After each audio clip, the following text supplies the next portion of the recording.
রানা, রানা,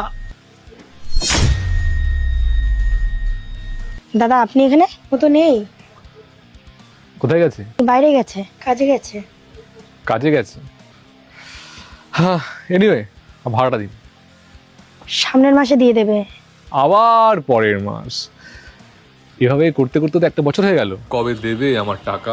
আপনি একটু সময় দিন, ঠিক দিয়ে দেবে। কত সময় আর দেবো বলো? হ্যাঁ, আর তাছাড়া টাকাটাও কোত্থেকে দেবে? একটা চাষা ঘরের ছেলে, চাষের কাজ করে, তা কোত্থেকে আসবে? যাই হোক, কি আর বলবো। দাদা এই মাসে তো টাকাটা হবে না, ও বলেছে সামনের মাসে দিয়ে দেবে।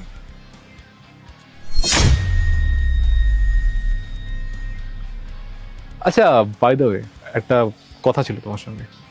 তোমার বিয়েটা কি লাভ ম্যারেজ হয়েছিল নাকি দেখে শুনে হয়েছিল? দেখে শুনে হয়েছিল। এক্স্যাক্টলি, আমি ওটাই ভাবছিলাম যে বিয়েটা মনে হয় দেখে শুনেই হয়েছিল। কারণ এরকম একটা মেয়ে কখনো একটা চাষার সঙ্গে প্রেম করতে পারে না। তোমার দেখে খুব কষ্ট হয় আমার, জানো তো।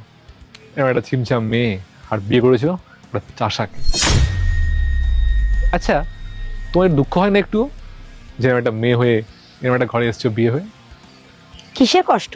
তাছাড়া আমি আমার হাজবেন্ডের সাথে খুব সুখেই আছি, ও আমাকে খুব ভালোবাসে। আচ্ছা, সুখে আছো দেখে তো মনে হয় না।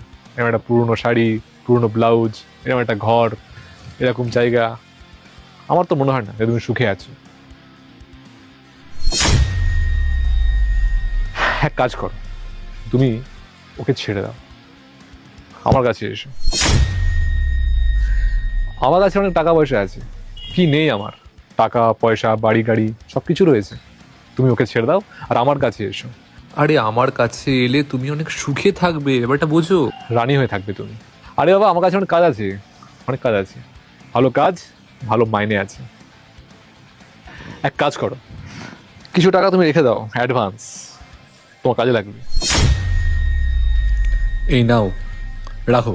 না না, আমার কোনো টাকা পয়সা লাগবে না, আমি ভালো আছি আমার হাজবেন্ডের সাথে। আরে লাগবে লাগবে, নাও নাও নাও, টাকা রেখে দাও। আর হ্যাঁ, তার সঙ্গে সঙ্গে আমার এই এই যে কার্ডটা আছে, এই কার্ডটা রেখে দাও।